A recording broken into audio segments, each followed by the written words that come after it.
marches comme un aveugle qui ne sait pas où il va. Tu marches comme un sourd qui n'entend rien du tout. Tu t'en fous de Dieu, tu te moques de sa Bible. Mais un jour, tu couleras des larmes pour tous ceux. Nous parlons ici sur notre grand thème, sur les mystères de la prière. Et la première dimension de la prière, des mystères de la prière, c'est là où nous sommes en train de parler sur la précision dans la prière. La précision dans la prière. Là où nous sommes en train de parler, nous avons évoqué l'affaire sur les grâces. Il faut comprendre d'abord c'est quoi la grâce. Lorsque tu emploies la grâce, il faut comprendre dans quel contexte tu l'emploies. Il ne faut pas l'employer comme tout le monde. Il faut d'abord te connaître. Parce que tu ne peux pas prier comme cela. Pour prier, il faut d'abord connaître qui tu es. Ça va t'aider dans la prière et c'est là où nous parlons de la précision dans la prière. Et je l'ai toujours dit et je le répète encore. En ma qualité de docteur Véracité 41, j'ai toujours dit, un enfant de Dieu ou un chrétien tout court ne peut pas prier comme tout le monde. Il doit prier comme prie un véritable connaisseur de Dieu, un véritable connaisseur des mystères de Dieu. Parce que c'est à force de prier comme tout le monde que l'Église aujourd'hui est en train de s'affaiblir de plus en plus, en bord de puissance, parce qu'on veut prier comme tout le monde.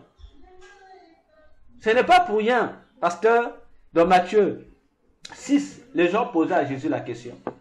Ils ont dit, Seigneur, Jean-Baptiste a appris à ses disciples comment prier. Jean-Baptiste a appris à ses disciples comment prier. Alors la question que je vais vous poser, pasteur, vous êtes pasteur, vous êtes berger d'une église, dites-moi, pasteur. Avant la naissance de Jean-Baptiste et après la naissance de Jean-Baptiste, les gens ne priaient pas en Israël. Il n'y avait pas le temple en Israël où les gens allaient prier. Les gens priaient, bien sûr. D'ailleurs, dans Luc 1, le Gabriel, lorsqu'il vient visiter le père de Jean-Baptiste Zacharie, c'était où? C'était pas pendant le moment de prier. Alors, Jean-Baptiste qui apprenait à ses disciples comment prier. Pourquoi Jean-Baptiste apprenait comment prier? Pourquoi Jean-Baptiste ne leur laissait pas seulement prier comme il priait au temple? Cela doit nous interpeller. Ça doit nous interpeller. Parce que Jean-Baptiste a compris quelque chose que tout le monde n'avait pas compris. Par rapport à la dimension de Jean-Baptiste, il comprend que voilà la prière qu'il faut. Voilà la manière. Je comprends que je suis l'un des connaisseurs des mystères du ciel. Donc, en ma qualité de ce que je suis devant Dieu, j'ai compris que la prière, comme j'ai dit, c'est un art. Un art comme un métier, comme la danse, comme l'art que vous connaissez là. Alors, un artiste ne peut pas jouer avec ça. Jean-Baptiste montre au discours appris. Et la question était posée pas par les disciples de Jean-Baptiste, par la foule. Parce que la foule entendait, il dit, prêche, c'est bien, il dit, maître, montre-nous. Comme Jean a fait, toi aussi montre-nous. C'est là où Jésus nous ressort le canevas de la prière que nous appelons le Notre Père. Est-ce que, entre parenthèses, est-ce que cette prière, le chrétien peut la citer ou c'est un modèle? C'est un modèle. C'est là où je suis en train de parler des mystères de la prière. Okay. Jésus dit, lorsque vous priez, dites, notre Père qui est aux cieux, que ton règne vienne. N'est-ce pas, pasteur? Ouais. Là, je vous pose la question, pasteur. Depuis ce jour-là, Jésus lui-même, lorsqu'il priait comme ça. Non. Savez-vous quel disciple dans la Bible, quel apôtre dans la Bible a fait la prière de Jésus là? Bon, la Bible, comment j'ai pas vu? Il n'y en a pas. Il n'y en a pas. Il n'y en a pas. Ce n'est pas une récitation en fait. C'est un modèle de prière que Jésus a montré. Comment prier? Il dit, lorsque vous priez, il dit, voici comment vous devez prier. C'est le français. Il dit, voici comment vous devrez prier. Nous savons que comment, c'est un adverbe de manière. On nous montre la manière à faire. Notre Père qui est aux cieux. Il dit, pour dire d'abord, voyez pasteur, c'est... Voyez-vous pasteur, cette parenthèse, elle est grande, mais on va le dire. Notre Père Vous pouvez être à la page, vous allez me dicter ce qui est écrit dans la Bible. Prenez votre Bible, soyez Matthieu 6, soyez à la page. On va répéter ce que, mot à mot, ce que Jésus dit. Vous allez comprendre que la prière est un art. C'est un métier qu'il faut entretenir. Parce que c'est lui qui prie. Il doit comprendre qu'il est un artiste. Et en tant qu'artiste, il ne va pas faire les choses comme tout le monde. Un musicien ne chante pas comme tout le monde. Le verset 9, je crois. Voici donc comment vous devez prier. Il dit, Notre Père qui est aux cieux. Attends. La première phrase, il dit, c'est quoi? Notre Père qui est aux cieux. Mystère. Jésus nous invite à comprendre ici quoi? N'a droit de prier, je précise mes mots et je les pèse. N'a droit de prier que celui-là qui est fils. C'est-à-dire fils de Dieu. Donc, toi pour prier, il faudrait qu'il y ait une filiation qui te lie à Dieu. La filiation de père et fils. Pour dire, si tu n'es pas encore fils de Dieu, tu ne peux pas prier Dieu. Tu ne peux pas prier. Parce que pour prier, il faut appeler Dieu Père. Bon, toi, tu n'es pas enfant de Dieu. Tu vas prier Dieu, tu vas appeler Dieu Père comment? Parenthèse. Alors, laisse-moi me faire comprendre. Un mystère seulement. Je prends juste un mystère. On ne va pas rentrer en profondeur. On prend juste le mystère. On dit, la première condition pour la prière, pour bien prier, il faut d'abord qu'il y ait une filiation qui est établie entre toi et Dieu. Autrement dit, Dieu est un père. Il faudrait que tu sois son fils pour lui parler. Pasteur, si vous prenez Galates 4, le verset 6, on nous dit quelque chose. Donc Galates 4, non, regardez votre page. Galates 4, verset, je prends verset 6. Il dit, et parce que vous êtes fils. Galates 4, verset 6. Okay. Je peux même commencer à partir du verset 4. Galates 4, verset, bon, je prends, voilà. Commençons du premier verset. Or, aussi longtemps que l'héritier est enfant, je dis qu'il ne diffère en rien d'un esclave, quoiqu'il soit le maître de tout. C'est ce que je disais tout à l'heure. On dit, mais il est sous des tuteurs et des administrateurs jusqu'au temps marqué par le Père. Nous aussi, de la même manière, lorsque nous étions enfants, nous étions sous l'esclavage des rudiments du monde. Mais lorsque les temps ont été accomplis, Dieu a envoyé son Fils, né d'une femme, né sous la loi, afin qu'il rachetât ceux qui étaient sous la loi, afin que nous reçussions l'adoption. Et parce que vous êtes fils, Dieu a envoyé dans nos cœurs l'esprit de son Fils, lequel crie Abba, Père. 7. Ainsi, tu n'es plus esclave, mais fils. Et si tu es fils, tu es aussi héritier par la grâce de Dieu. Vous comprenez? Pour que toi, tu puisses prier Dieu, le vrai Dieu de la Bible, il faut d'abord que tu sois fils de Dieu. Pour que tu deviennes fils de Dieu, il faudrait que tu reçoives Jésus dans ta vie comme Seigneur et Sauveur. À ce moment-là, de la même manière, pour qu'un enfant naisse, il faudrait que l'enfant sorte des entrailles de sa mère et le sang puisse couler. Et c'est ce sang-là qui te donne la paternité. De la même manière aussi, Ephésiens 2:10 nous dit, Dieu nous a créés en Jésus. Donc Jésus devient aussi comme une matrice, les entrailles maternelles. Jésus nous fait naître au moyen de son sang pour que nous soyons enfants de Dieu. Là, le Saint-Esprit vient chez toi pour marquer l'adoption comme le document qui prouve que, comme ton acte de naissance qui prouve que tu as été adopté par Dieu, tu deviens enfant de Dieu. Là, tu peux prier. Voilà pourquoi je dis, les gens me disent toujours que le docteur pourrait dire des choses pareilles. Mais oui, vous croyez que pasteur, tout le monde qui prie à l'église prie. En plus, Dieu ne nous écoute pas. Dieu n'écoute que la prière de son fils, de ceux qui sont son fils. Voilà. Si tu n'es pas fils de Dieu, si tu n'as pas encore reçu Jésus dans ta vie, sache que Dieu n'écoute pas tes prières.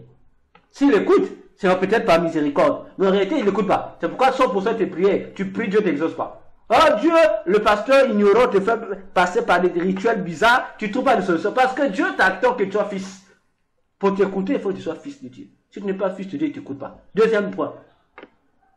Que ton nom soit sanctifié. Ah! Ok? Deuxième principe. Pour que ta prière soit écoutée par Dieu, c'est quoi? Sanctifier le nom de Dieu.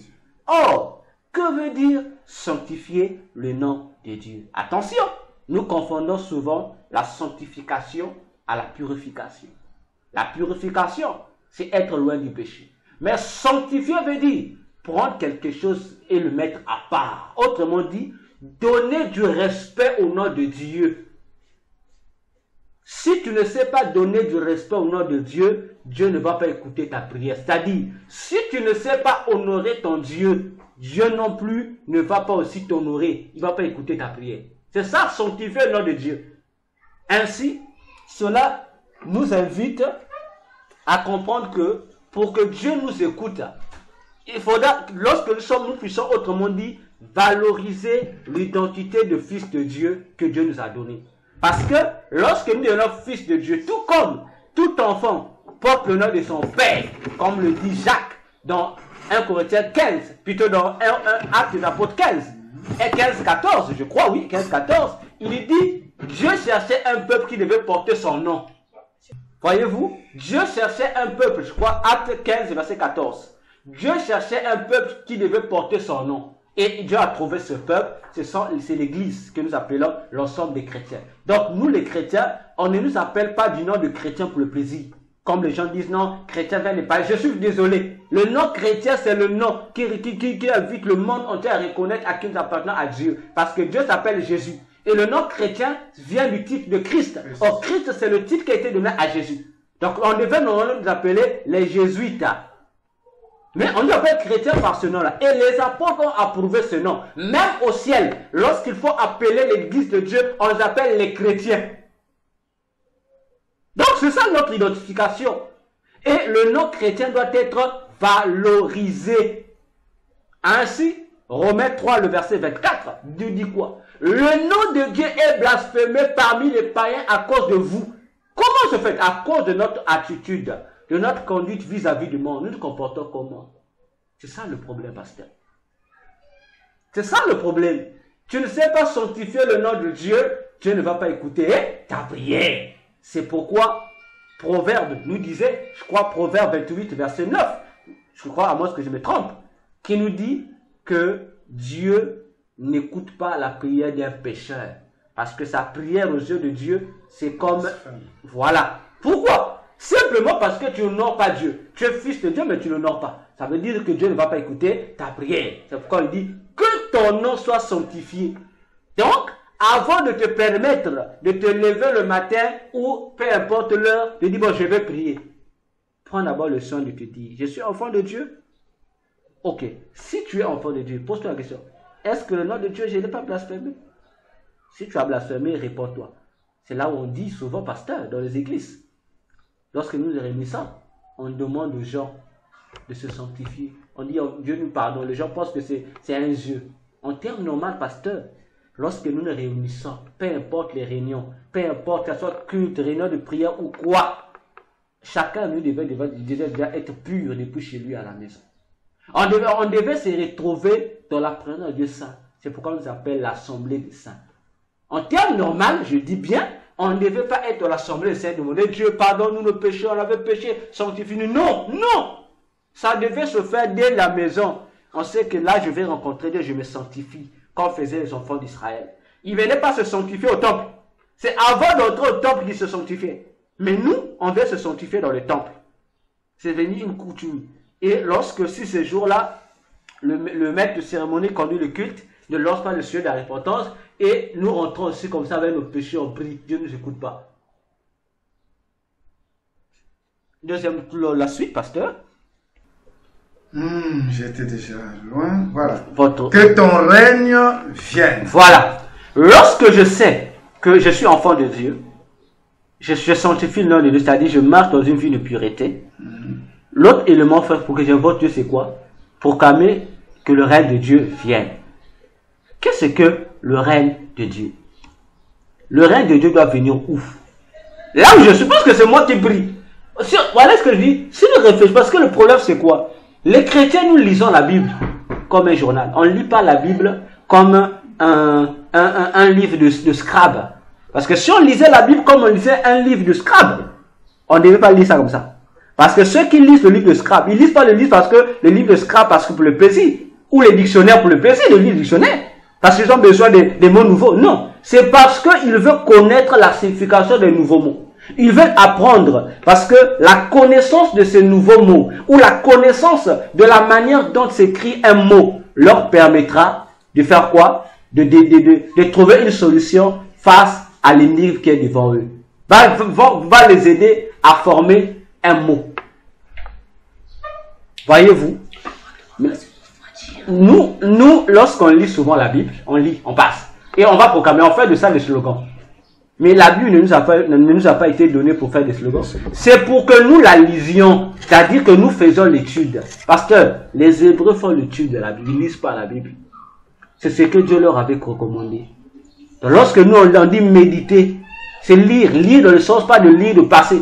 Lire dans le sens de faire l'étude. C'est ce que font les Hébreux, l'étude de la parole.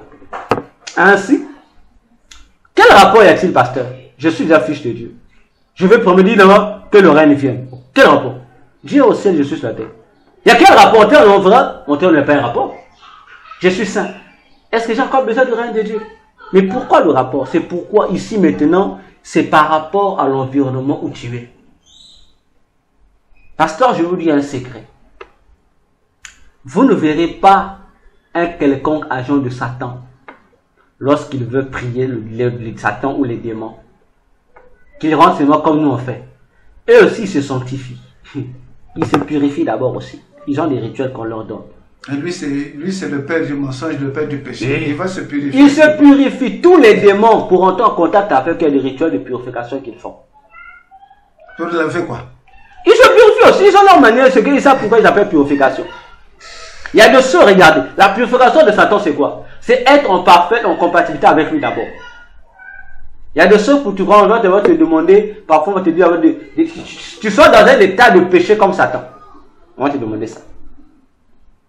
Tu sois dans le même état que Satan, le démon que tu as invité là. Donc si quelque part tu avais fait ce qui était contraire à la nature de il ne te faut pas. Chaque démon a ses principes. C'est là où on parle des rituels sataniques. Chaque démon a ses principes. Il y a des démons qui exigent avant que tu viennes le consulter, tu dois rentrer nu-pied. Il y a des démons qui n'existent pas nu-pied, il faut que tu aies le soldat. Vous me comprenez? Il y a des démons qui vont exiger avant que tu viennes le voir, il va te dire rentre en jeûne. Dis le démon là pour le consulter, il faut que tu sois en jeûne. Pose-toi la question, pourquoi? Je vais jeûner. Faut jeûner comme le chrétien jeûne. Tu dois entrer en jeûne. Tu vas le voir. Voyez-vous? Ainsi, c'est vraiment une... Mais voilà, pour dire que nous les chrétiens on blague avec, on pense que c'est un jeu. Comme on va arriver pour conclure afin que la prière là n'a pas le droit d'être répétée. Il faut la comprendre, pas être répétée la paix de notre Père. Ainsi, lorsque celui qui va te guider là, il doit faire quoi? Une fois que tu as l'état, il va faire quoi? L'environnement. Il doit maintenant amener l'environnement à être compatible à l'esprit qu'on va invoquer.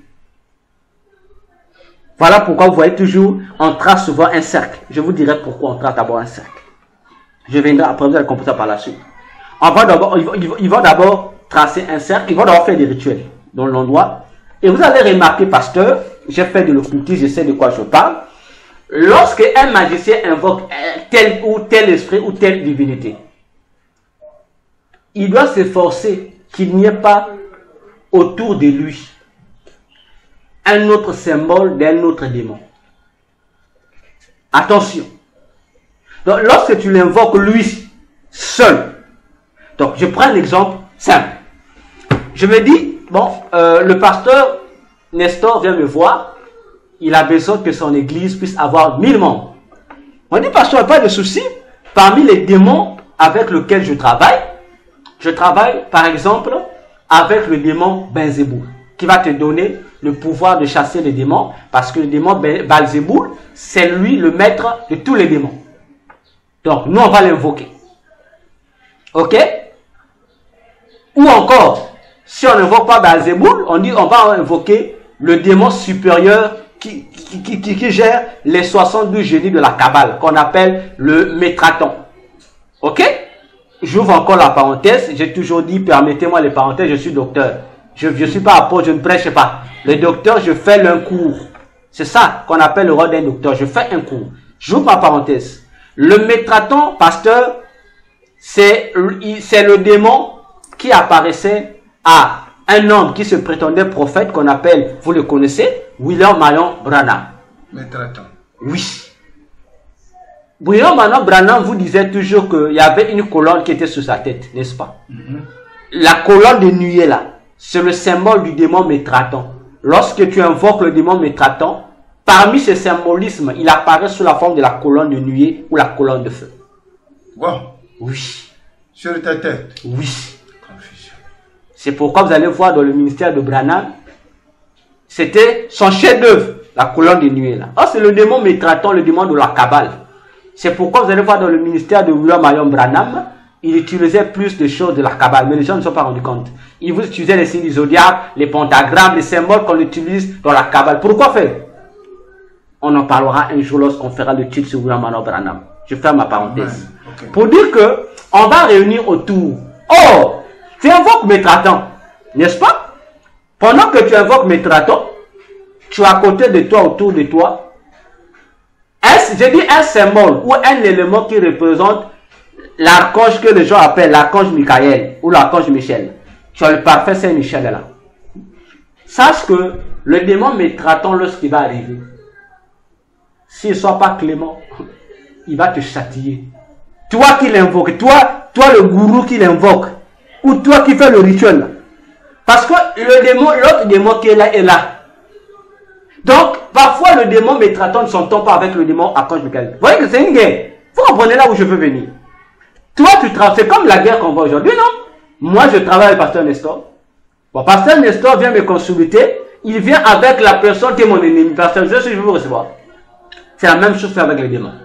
Donc, le magicien ou le gourou qui invoque l'esprit doit vérifier qu'autour de lui, qu'il n'y a pas, même s'il y avait un point, à moins que les symboles occultes soient là, soit les symboles qui va faciliter le contact, oui. Mais si c'est un symbole qui n'a rien à voir avec les rituels de l'incantation ou de l'invocation du démon, pasteur, vous voyez que... Non, l'église catholique, c'est vraiment... Mais c'est pas pour rien qu'on l'appelle Babylone, la mère des prostituées. Voyez-vous? Donc du coup, lorsque vous invoquez, même l'église catholique, pasteur, mais regardez l'église, non, pasteur, vous ouvrez encore les parenthèses. Là, c'est pas moi. Cher internaute, c'est le pasteur Nestor, pas moi.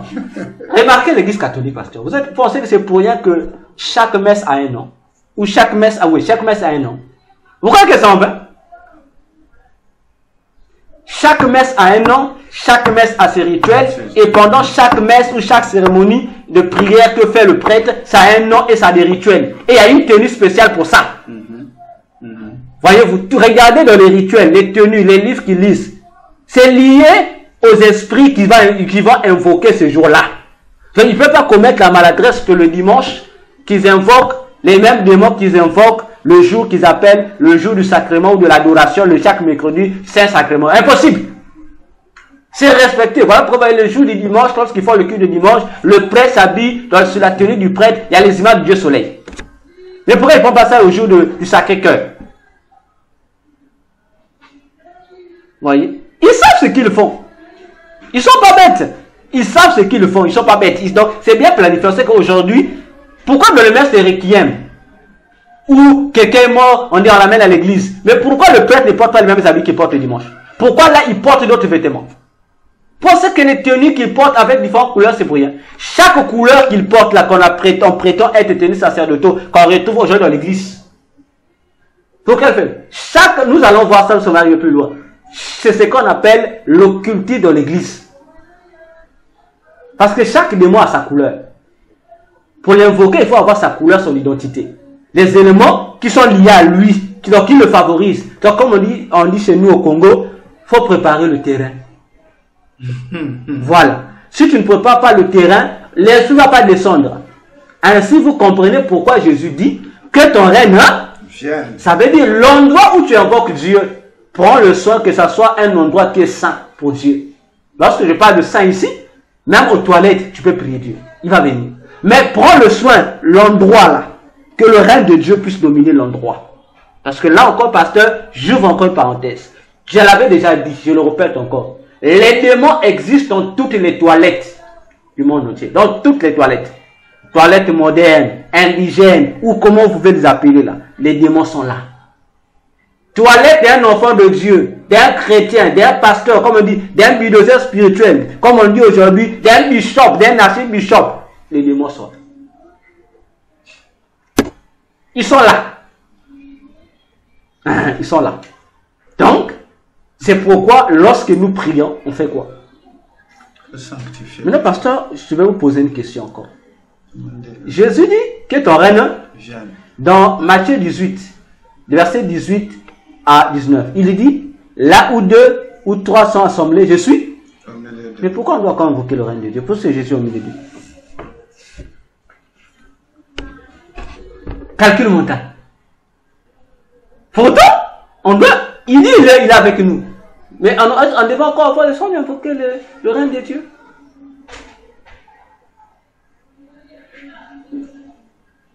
Bon, mais ce que tu as dit, c'est pour permettre que...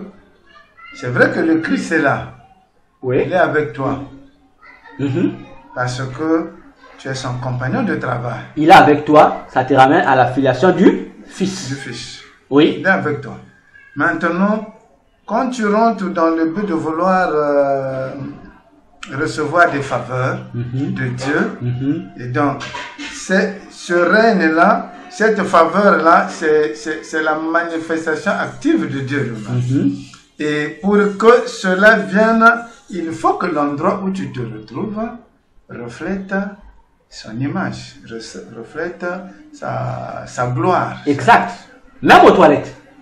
Parce que j'en pense, lorsque nous parlons de l'endroit saint, il faut balayer, même si c'est sale. Le problème, c'est l'assainissement spirituel. L'environnement doit être gouverné par Dieu. Il faut que Dieu descende. C'est pourquoi, c'est pour empêcher aux entités qui sont sur le lieu de t'empêcher de prier. Jésus est avec nous, comme je le dis. Il est là. Comme on dit, Jésus peut être avec toi, mais tu ne règnes pas. Il est avec toi, tu ne domines pas. La domination, il faut maintenant demander à Christ de prendre le contrôle du lieu, de prendre la possession du lieu. Ce n'est pas pour rien que les choses qui devaient être utilisées dans le sanctuaire de Dieu devaient être tout le temps sanctifiées. On dit consacrées à Dieu. Pourquoi? Avant de dire on consacre encore ça à Dieu. C'est pour éviter les souillures. Voyez-vous, c'est éviter ces éléments-là. Voilà pourquoi, là où nous sommes, on a besoin que le règne de Dieu soit avec nous. Parce que c'est le règne de Dieu qui viendra, qui va introduire une nouvelle chose. C'est ce que vous allez lire dans la suite.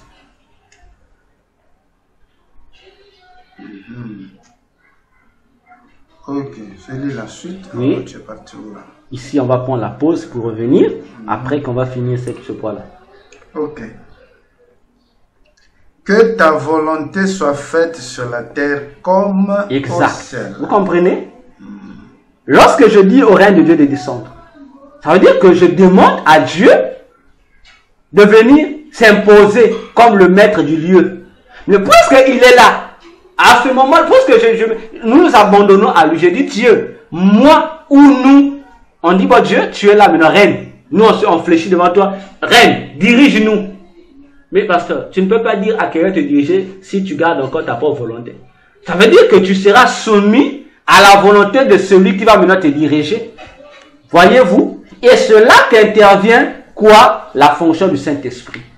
Parce que il n'y a que le Saint-Esprit qui connaît la volonté de Dieu. Parce que ta volonté soit faite sur la terre, là où nous sommes, comme au ciel. Comme pour Dieu. De la même manière que rien ne peut se faire au ciel selon tes ordres, de la même manière aussi nous voulons ce que nous sommes venus faire, que ça soit toi. Même si nous on peut donner des sujets, mais en priorité d'abord que ça vienne de toi d'abord.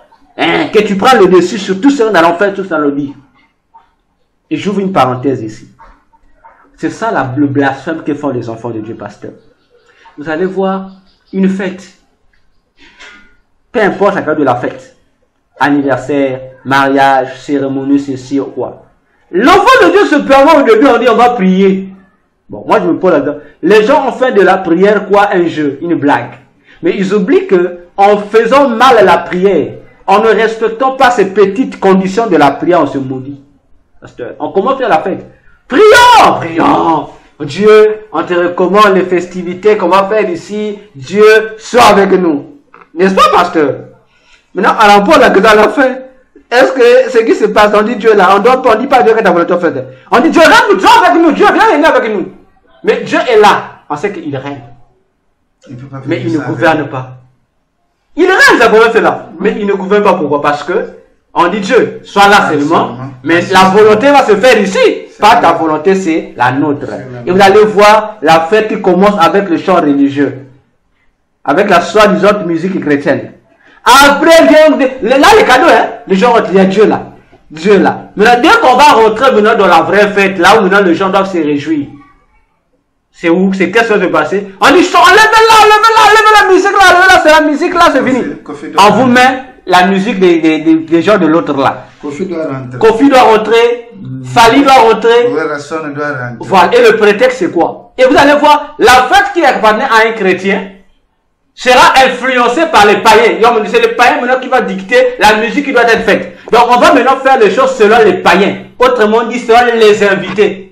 Parce qu'on dit que non, c'est lui qui a fêté, tu fêtes en nom des invités. C'est faux, pasteur.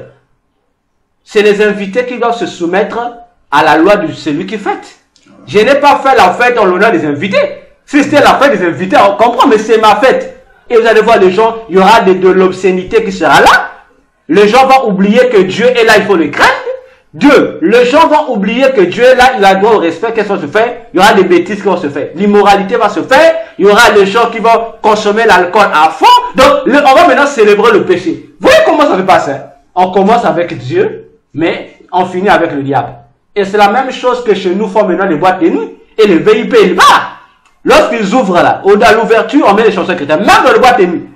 Ils mettent, dès qu'ils arrivent à leurs heures là où ils disent, bon, c'est ici maintenant commence la vie de notre boîte de nuit, ou de notre bar, pasteur, ou de notre restaurant, c'est la musique païenne qui joue. Jusqu'à la fin. Vous voyez comment on se moque de Dieu.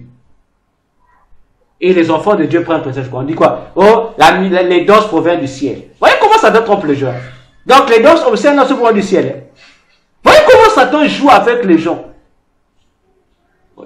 Alors que la Bible nous dit quoi? Réjouissez-vous dans le Seigneur. On n'interdit pas à un enfant de Dieu de danser à sa fête. Mais la danse que tu danses, les musiques que tu mets doivent glorifier ton Seigneur. Sinon, dans ta fête là, Dieu n'est pas. Je ferme la parenthèse. Voilà, pasteur, l'objectif de la prière. Il reste encore des points, on va évoquer lorsqu'on va revenir à notre pause. Où on termine pour qu'on prenne la pause, pour qu'on revienne dans... On continue, on ferme la grande parenthèse là, sur après notre Père. Continuons. Non, sinon le va être fait. Voilà. Donc, c'est ça, parmi les éléments qu'il faut comprendre dans la prière de notre Père. Donc, nous sommes au verset 10. On est au verset 10. On va revenir sur le verset 10. Alors, nous poursuivons, après cette pause que nous venons de prendre. Oui. On était au verset 10. Oui. 10. C'était la fin du verset. Oui. Est-ce qu'on était que ton règne vienne, oui. Que ta volonté soit faite sur la terre comme au ciel. Oui, c'est là où on a fini. Après, donne-nous aujourd'hui notre pain quotidien. Voilà, c'est là où je dis, hein. Donne-nous.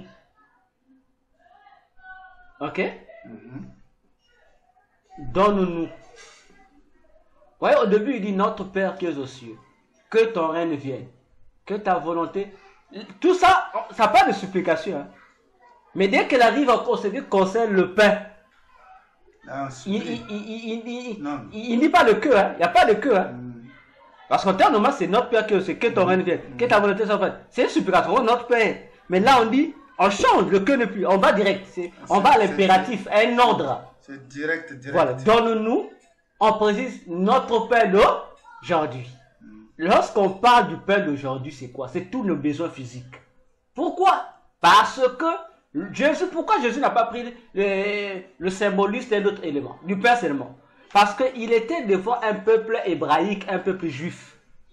Or, chez le peuple juif, leur nourriture de base, ou leur aliment de base, c'était le pain. Voyez-vous? Donc, les Juifs pouvaient manquer tout. Sauf le pain là. La farine pour fabriquer le pain là. Ils ne peuvent pas manquer ça. Parce que c'était l'aliment de base. Ainsi, l'aliment de base, ici, le pain d'aujourd'hui là, représente les besoins du jour. C'est pourquoi, plus loin, dans Matthieu 30 jusqu'à 34, Jésus disait, ne vous inquiétez de rien. À chaque jour suffit sa peine. Ne vous inquiétez pas de lendemain. Le Père sait de quoi vous avez besoin. Il sait. Voyez-vous, il sait. Ainsi, le Père là représente tous les besoins physiques que nous avons. On doit demander à Dieu les besoins. C'est pourquoi dans le Psaume, je crois, 118, le verset 24, il est écrit, je crois, Psaume 118, le verset 24, on va lire. Psaume 118, le verset 24. Est-ce que ça soit autre chose? Psaume 118. Voilà. Psaume 118, le verset 24, exact. On dit, c'est ici la journée que l'Éternel a faite. Qu'elle soit pour nous un sujet d'allégresse et de joie. Ô Éternel, verset 25, accorde le salut, ô Éternel, donne la prospérité. Voyez-vous? Parce que tous les jours pour nous, on doit être considéré comme un jour nouveau que Dieu a fait pour nous. Ainsi, le pain d'aujourd'hui, Jésus est précis, pasteur. Il a donné le pain. Il dit, donne-nous le pain d'aujourd'hui. Donc, le pain d'aujourd'hui n'a rien à voir avec le pain de demain. De la même manière, comme pour dire encore à l'église, vous êtes comme Israël au désert. La Bible dit que la manne tombait tous les jours. Ce n'est pas la même manne. La manne d'aujourd'hui ne pouvait pas être gardée demain. Jésus dit, la manne d'aujourd'hui, mangez ça, demain vous jetez. D'une nouvelle manne va tomber. Il n'y avait qu'un seul jour où la manne d'aujourd'hui était également mangée le lendemain. C'était la manne du jour de l'avant-sabbat. Donc la manne du 6e jour était également mangée le 7e jour. Parce que le jour du sabbat, personne ne va aller. Le seul jour, c'est quand on l'autorisait de manger deux pains. De manger le même pain aujourd'hui et demain. C'était le jour du sabbat. Parce qu'on dit que c'est le jour du repos de Dieu. Voyez-vous, j'ouvre une parenthèse ici. Pour l'église, nous savons que le jour du sabbat, c'est quel jour? Le jour du sabbat, c'est le jour où nous, enfants de Dieu, nous acceptons Jésus dans notre vie comme Seigneur et Sauveur. N'est-ce pas? Le jour du sabbat. Notre sabbat à nous, c'est le jour où nous recevons Jésus comme Seigneur et Sauveur. Nous rentrons dans notre sabbat. D'après Matthieu 11, le verset 24 jusqu'au verset 26. C'est Jésus qui le dit lui-même. Ok? Ainsi. Attends, Matthieu 24. Non, plutôt Matthieu 11, excusez-moi. Oui, verset 24. 26. Oui. Matthieu 24 à 26. Non, plutôt, descendez, jusqu'à 30, voilà. Matthieu 11, je confonds toujours ce passage-là et notre passage. Matthieu 11, 24 à 30. 24 jusqu'à 30. Jésus le précise là. Ok, pasteur?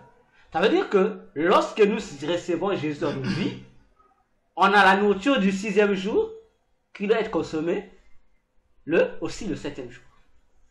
La manne du 6e jour doit être consommée aussi le 7e jour. C'est une parenthèse, pasteur. Ok? Tout à l'heure, on a parlé de Pierre. Nous avons dit, Jésus a dit à Pierre, Pierre, je ferai de toi pécheur d'hommes. Mais qui était Pierre avant? Il était pécheur, non?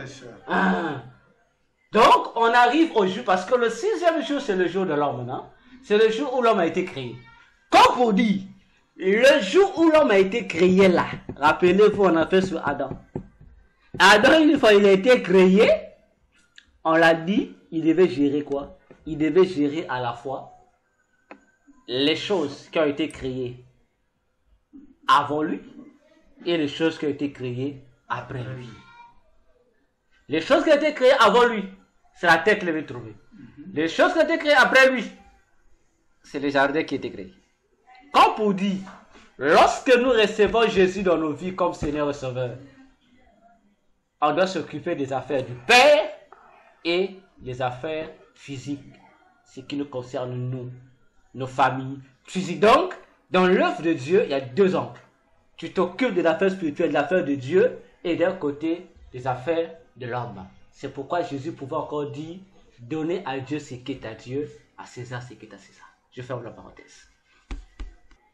Voilà. Si on peut passer, à moins qu'il y ait une question, pour que nous passions à un autre point.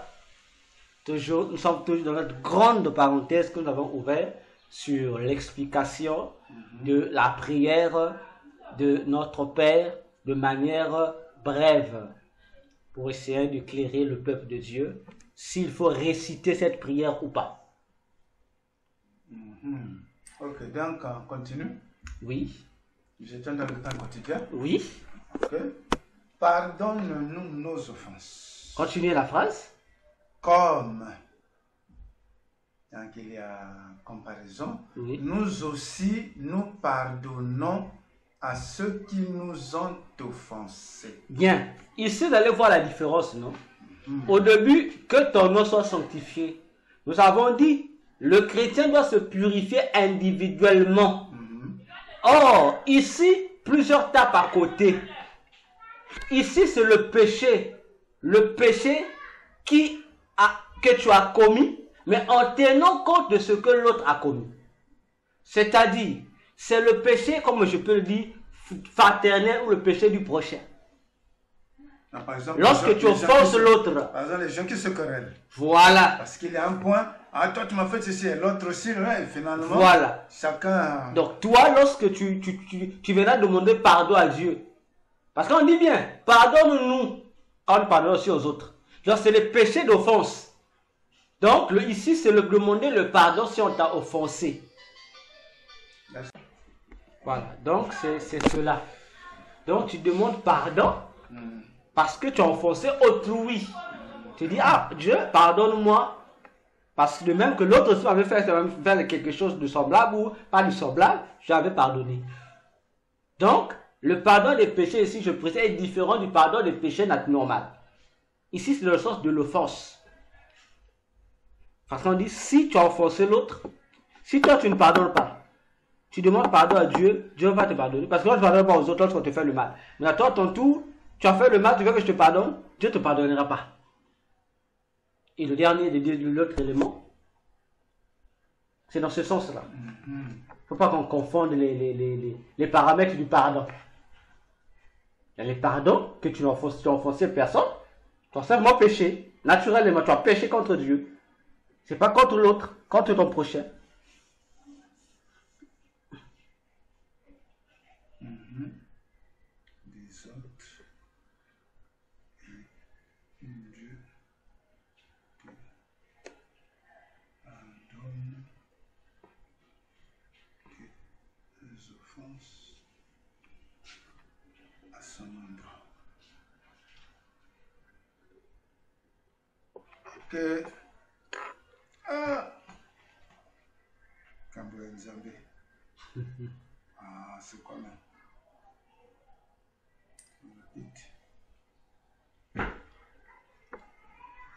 Ne nous induis pas en tentation. Bien. Ici, c'est la phrase qui a créé le dégât dans le monde. Je me rappelle, c'est pas en 2000, dès la venue du pape François, je pense. Dès son intronisation en tant que pape. Non, entre lui ou Benoît XVI. Oui, je pense que c'est François, je pense. Dès que François est rentré, l'Église catholique a modifié officiellement cette phrase-là, de la Bible. Ils ont modifié, ils disent non, on doit modifier cette phrase-là parce que Dieu ne fait pas nous induire en erreur. En tentation, c'est faux. Dans les gens, ils ne savent pas quel compromis. Ça a fait scandale au monde. Les gens disent comment ils vont modifier la Bible. Et l'Église catholique a eu à donner ses raisons. Il paraît que d'après eux, Dieu ne pouvait pas induire les gens en erreur comme tel. Parce que c'est ça l'objectif. Et nous n'induit pas en erreur. C'est ça l'objectif. Ou encore traduit en tentation. Il dit c'est impossible. Donc cette phrase-là, il fallait corriger ça. Vous allez considérer comment c'était une erreur. D'accord. Ça veut dire quoi? C'est pas une erreur. C'est quelqu'un qui prie. Il dit Dieu ne m'induit pas en tentation. Mais que veut dire induire quelqu'un en tentation? Simplement mettre quelqu'un sur une posture où la personne ne pourra pas supporter la tentation. La personne, c'est quoi? La personne faillira ou la personne va succomber.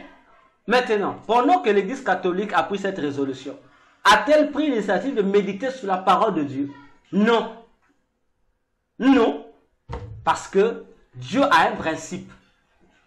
Dieu dit, si on prend par exemple Deutéronome 28, Dieu prononce les bénédictions. Il dit, et les malédictions. Il dit, si vous n'êtes pas fidèle à moi, il dit quoi? Je vous rejeterai. Il dit, les maladies que j'ai citées là, qui ne vont vous atteindre. Donc le contrat des bénédictions sera votre partage. Mais la couverture du peuple de Dieu, c'est qui? C'est Dieu. Mais alors, si tu n'es pas avec Dieu, Dieu se retire. Ça veut dire que si Dieu te retire, ça veut dire que il t'expose au fait. Il t'expose au danger. Puisqu'il n'est plus avec toi, ça veut dire que tu es exposé au danger. Et le fait que tu es exposé au danger, ça veut dire que Dieu t'a induit en tentation. Pas induit pour dire que c'est lui qui t'a poussé à être dans. Non. Il te met là, ça veut dire qu'en bon français, on dit il t'a exposé. Il t'expose. Parce que tu as brisé son lance, ça veut dire il t'expose.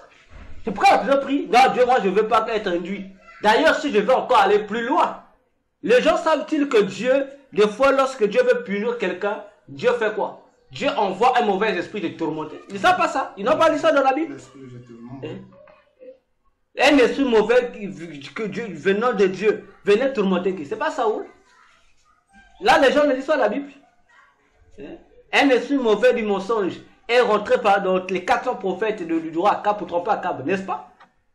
Alors que Dieu lui-même les tentait envers le réellement. Dieu dit, bon, je vais punir Akab. Mais comme Dieu doit te faire quoi? Dieu doit te pousser à l'erreur pour te punir. Parce qu'il est le juge. On va te juger pour te montrer comme tu ne comprends pas. Mais il faut te sanctionner. Il dit pas ça dans la Bible. Pour dire aux gens, on doit faire très attention avec les paroles de Dieu. Voilà. Donc, on prie que Dieu nous garde. Ah, Dieu ne veut pas une erreur. Dieu ne veut pas. Ça veut dire, faut si tu ne veux pas être exposé, sois fidèle au commandement de Dieu. Voilà, tout court. Et la dernière,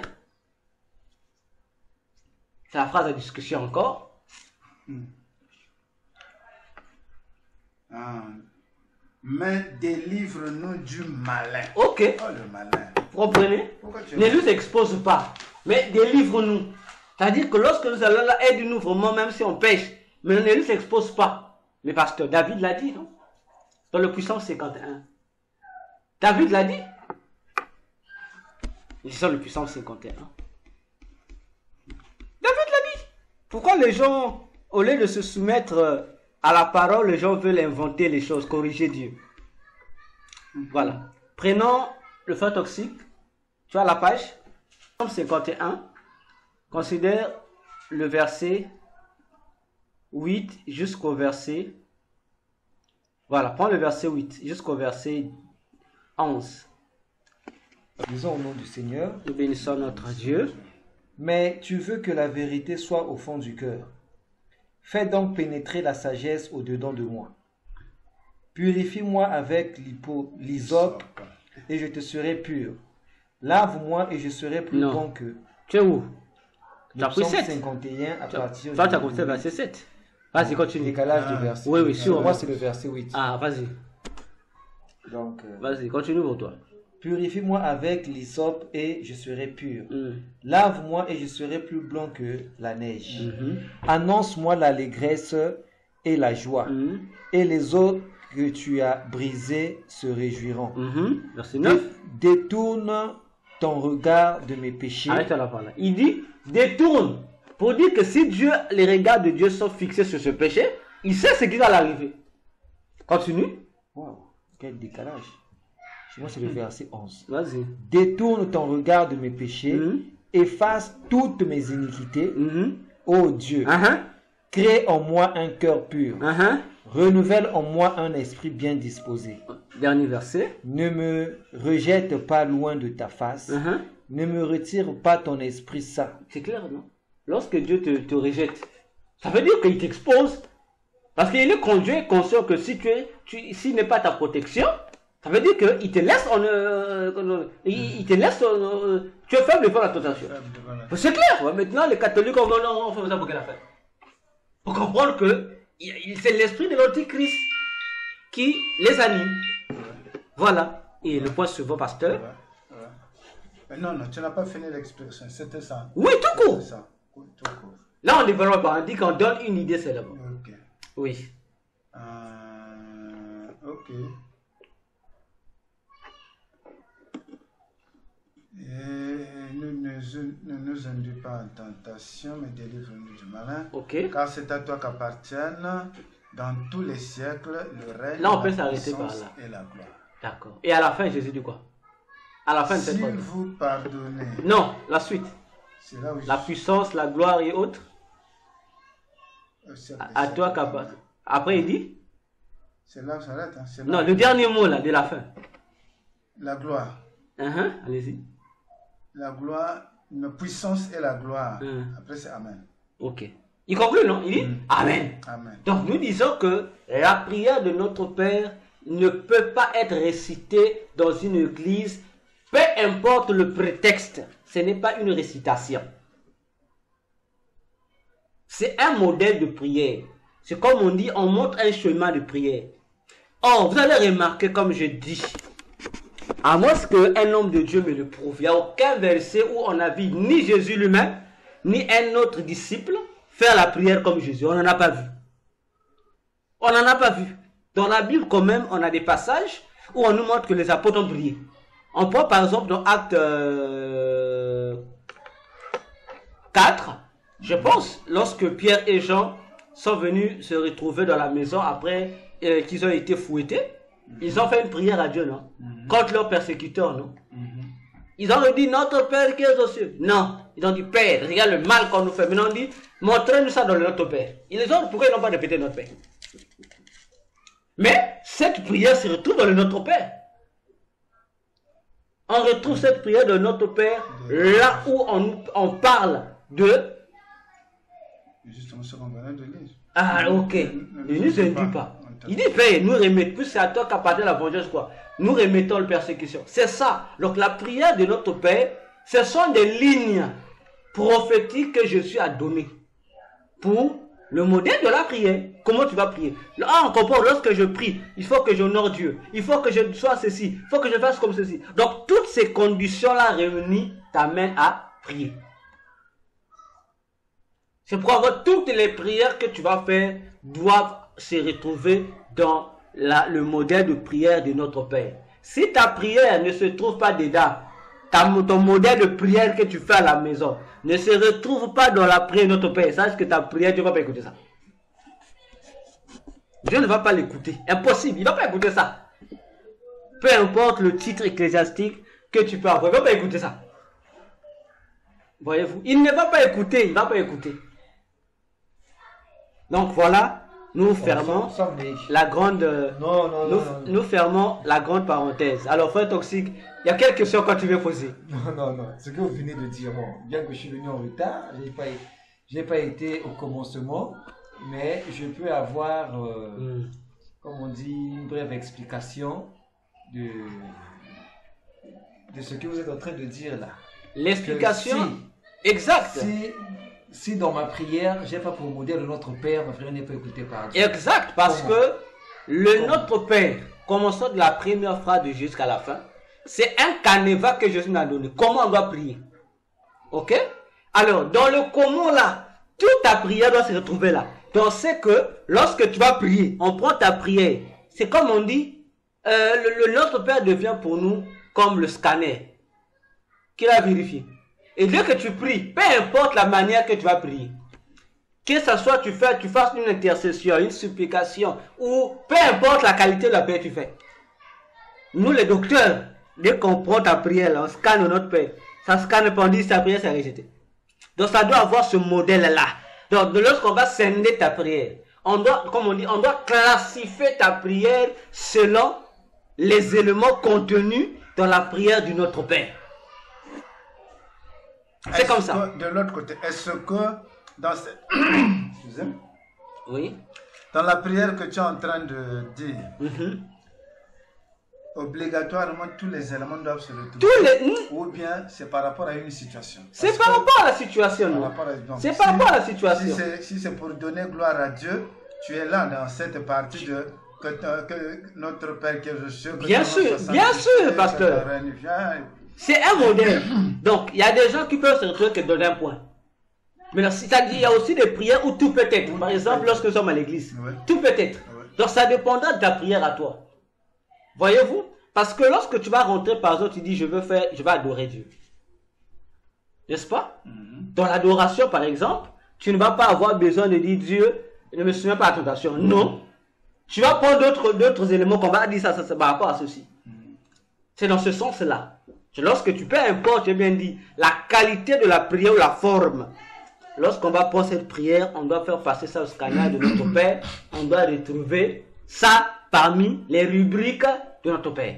Donc, si tu ne viens ici, tu fais ta prière que non, Sainte Vierge Marie ou mon grand-père qui était décédé, je viens, on te dit dans notre Père, on dit que notre Père, on n'a pas dit comment on peut dire, les nôtres au pluriel. Non, c'est un Père. Déjà, on déclasse. Tu viens au nom, je peux prier, mais je prie au nom du Dieu de mon pasteur. On dit prière, on met un gros X. Dans le Notre Père, on n'a pas dit du Dieu de mon Père. On a dit notre Père. Et le Notre Père là a un nom. Tu dis, il n'a même pas dit le Père de Jésus. Il n'a pas dit le Père de Jésus. Il dit notre Père. Il dit notre Père. Donc il s'adresse à qui? Non pas aux disciples, mais à la foule, à tout le monde. Donc, il dit, on doit adresser la prière à notre Père à tous. Mais notre Père à tous a un nom. Et Éphésiens 4 nous dit, il y a un seul Dieu, il y a un seul baptême, non, il y a un seul Dieu qui est Père de tous, au-dessus de tous, qui est en tous. Il y a un seul Dieu. Et ce seul Dieu-là a un nom, son nom c'est Jésus, pas Jésus-Christ, attention. Jésus. Le nom de Dieu c'est Jésus, point barre. Le Christ c'est le titre. Tout court. Maintenant, lorsque le pasteur Nestor se dira, non, au nom du Dieu de mon Père, nous on va te regarder, pasteur, on te fait ce signe. Le scanner a écrit fraude, fraude, fraude, parce que c'est pas ça. C'est pas ça. C'est pourquoi Jésus dit, tout ce que vous ferez en mon nom, que ce soit la prière, au nom de Jésus. Comme là, vous voulez plus citer Jésus, le nom de mon Père est tel. Là, le nom de mon prophète, au nom du Dieu de mon prophète est tel. Attends, quand même, Élisée a prié au nom du Dieu d'Élie. Hein? Et il y a eu manifestation. Et Élisée a prié? Au nom du Dieu d'Élie. Élisée a prié? Il a invoqué le nom du Dieu d'Élie. Il a dit non. Il a dit quoi? Où est le Dieu de Élie? Et quand il frappe le manteau sur l'eau, pasteur, l'eau s'ouvre. On souffre pas, on prend la Bible. Prenons la Bible, pasteur. J'aime bien. Prenons la Bible. Prenons 2 Rois. C'est dans 2 Rois. L'histoire se trouve dans 2 Rois. Je crois que c'est 2 Rois à partir du verset 14. 2 Rois 14. Parce qu'il ne faut pas qu'on nous trompe, pasteur. Moi, c'est les Écritures. Moi, je lis bien.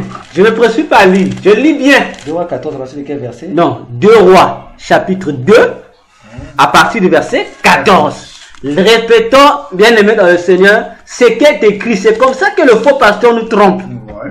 Oh, il avait dit. Verset 14. Répétons mot à mot ce qu'avait dit Élisée. Verset 14. Chez moi, le paragraphe commence par le verset 13. Ça dit? Je prends depuis le verset 13. Vas-y. Et il releva le manteau. Non, descends, prends l'autre verset. Il prit le manteau qu'Élie avait laissé tomber. Et il le frappa. Et il en frappa les os. Et dit. Malembe. Allons pas à pas. Première parole. Où est l'Éternel, le Dieu d'Élie? Pasteur, il n'a pas dit où est le Dieu d'Élie. Non, il dit d'abord son nom. Il précise où est l'Éternel. Voyez un peu, la qualification vient après. Ou l'épithète, ou l'attribut vient après. Il n'a pas dit où est le Dieu d'Élie. Oh non, il dit d'abord où est l'Éternel, le Dieu d'Élie. Est-ce qu'on se va comprendre? C'est-à-dire, où est Jésus, le Dieu de mon pasteur? Là, ne camoufle pas. Non, le Dieu de mon pasteur. Non, le Dieu de ton pasteur, cite-nous son nom. Il doit avoir un nom. Cite-nous son nom. Nous voulons le nom. Parce que le nom qui sauve, c'est le nom de Jésus. Bon, toi, tu dis le nom au nom du Dieu de mon pasteur. Oh. Mais tu dis rien. Cite le nom de ce Dieu. Arrêtez de nous camoufler les démons de la cabale que vous invoquez là pour notre pasteur. C'est un principe de la cabale. C'est comme ça qu'on l'entend dans le monde mystique, dans le monde occulte. On leur dit ça. Ce sont des codes secrets qui donnent. Pour éviter de prononcer Jésus, le Dieu de mon père. Maintenant, si ton père est sorcier, c'est ça le danger. Si ton père est occulte, là, c'est le Dieu de mon père. Dans le monde occulte, c'est la loi de cause et effet. Tu dis le Dieu de mon père, mais si le pasteur ne est sorcier, et que le frère Mercia, lorsqu'il va dire, oh Dieu de mon pasteur, automatiquement, le grégor qui travaille avec le pasteur, le soir vient intervenir. Tu rentres. C'est automatique. Tu rentres en liaison. Mais papa, regarde, imaginez-vous. Les gens ne font jamais fait attention. Pourtant, dans l'Ancien Testament, les Hébreux ont plusieurs pères. Mais pourquoi il dit que nous sommes fils d'Abraham, d'Isaac et Jacob? Pourquoi on parle que les trois pères? Pourquoi on ne cite pas les autres pères aussi? Le Dieu de nos pères, lorsqu'il dit, il parle plus de nos pères. Mais de quel père s'agit-il? Il ne parle pas de tout le père, il fait allusion aux trois pères. Mais pourquoi? Par rapport à cette alliance-là. Ils disent même pas le Dieu de Moïse. Non. Ils disent le Dieu d'Abraham, Isaac et Jacob. Parce que ce sont les trois pères qui ont commencé avec Dieu et qui ont bien fini avec Dieu. Voyez-vous?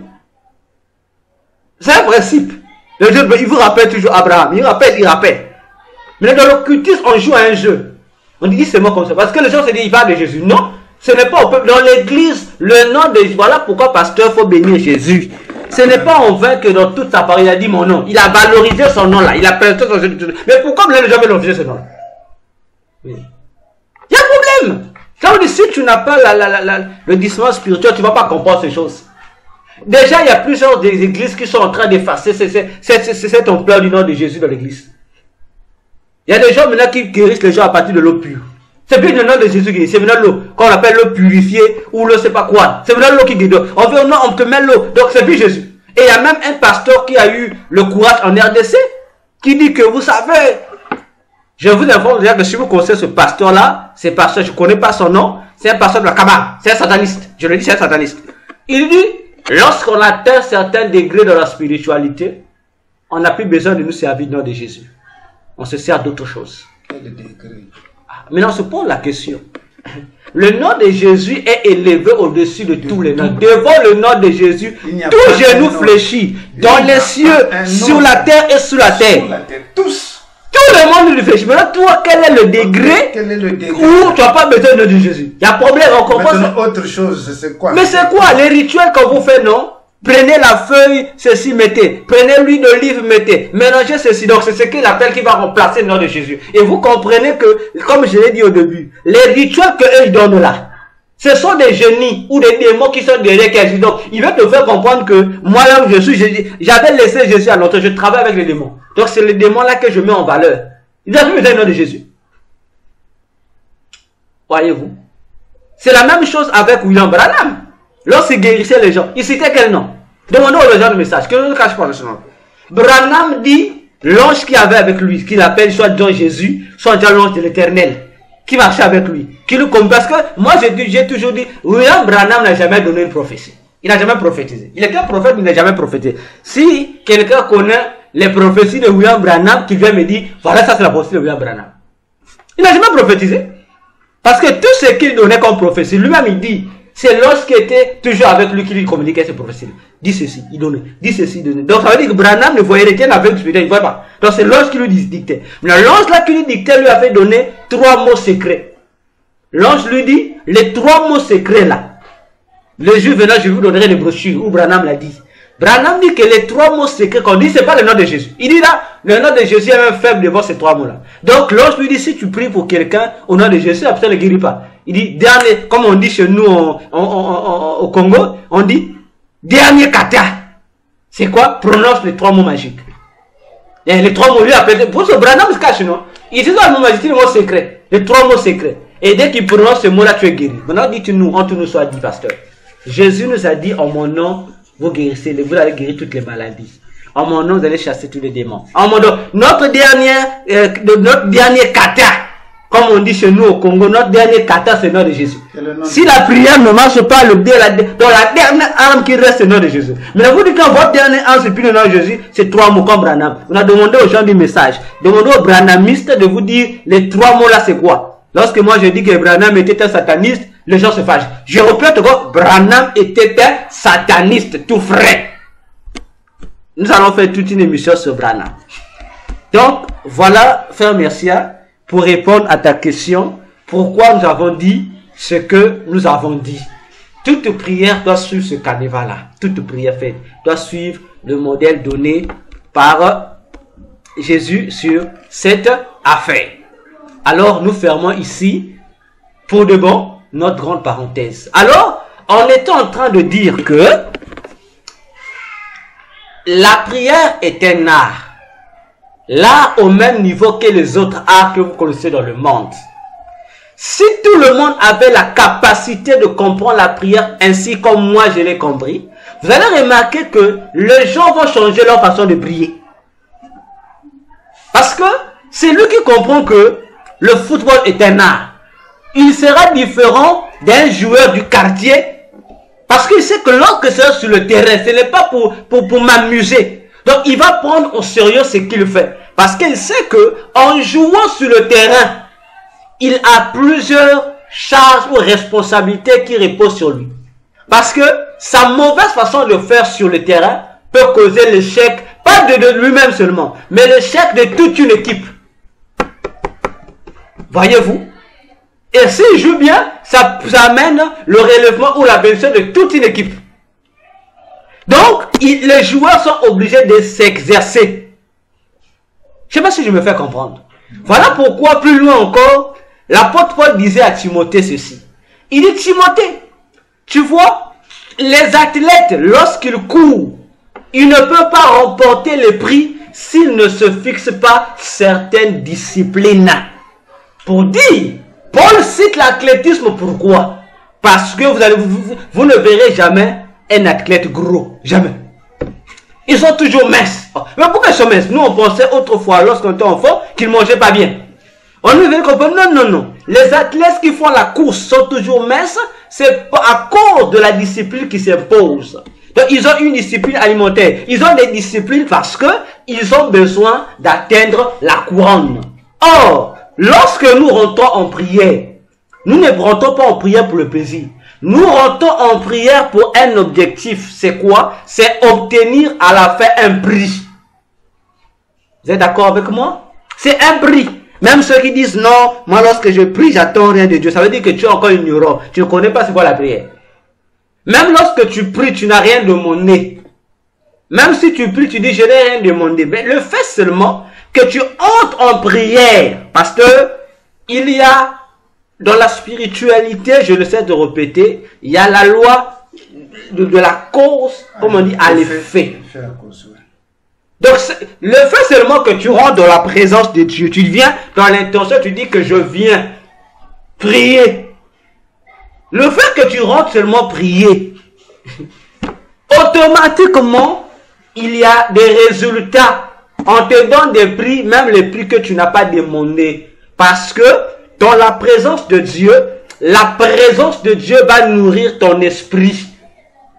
Comment? Au moyen des différentes énergies spirituelles que Dieu va dégager. Ça va nourrir ton esprit, ça va rentrer en toi. Donc sans même que tu rentres, même pas pour demander, le fait que tu rentres dans la prière, tu dis bon, aujourd'hui je vais seulement prier Dieu, je vais l'élever. C'est ces résultats que ça va te produire. C'est pourquoi les gens n'ont jamais compris.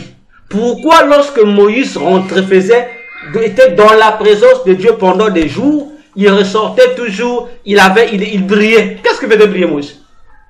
C'est la gloire de Dieu. Mais Moïse, est-ce qu'il allait là-bas pour demander quelque chose? Non. Il allait là-bas pas pour demander, mais il allait là-bas pour prendre des ordres de Dieu pour donner. Il ne demandait rien. Il est là-bas, il est assis, c'est Dieu qui parlait. Après Dieu lui va. Mais Moïse revient, il est béni, il brille.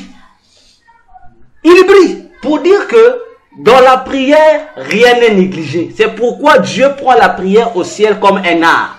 Donc si tu ne sais pas utiliser la prière, tu ne vas pas bénéficier des merveilles de la prière. Donc tu vas te limiter à être toujours comme tout le monde. Alors que lorsqu'on est chrétien, je le dis on cesse d'être comme tout le monde. On devient une personne extraordinaire. On quitte l'ordinaire pour rentrer dans ce que un homme naturel ne peut pas entrer ou ne peut pas faire. Ainsi, lorsque nous sommes dans la présence de Dieu, il y a des énergies de Dieu qui nous nourrissent. Parce qu'aujourd'hui, lorsqu'on emploie le mot énergie, les chrétiens sont paniqués, ils pensent à l'occultisme. Non, je suis désolé. Ce que vous appelez l'onction de Dieu là, c'est ce qu'on appelle l'énergie. C'est l'énergie du Saint-Esprit ou l'énergie de Dieu qui se dégage sur nous. Et je vous rappelle, dans Acte 1, le verset 8, Jésus a dit quoi aux disciples? Il n'a pas dit une onction d'élévation sur vous. Il dit une puissance surviendra sur vous. Allez-y.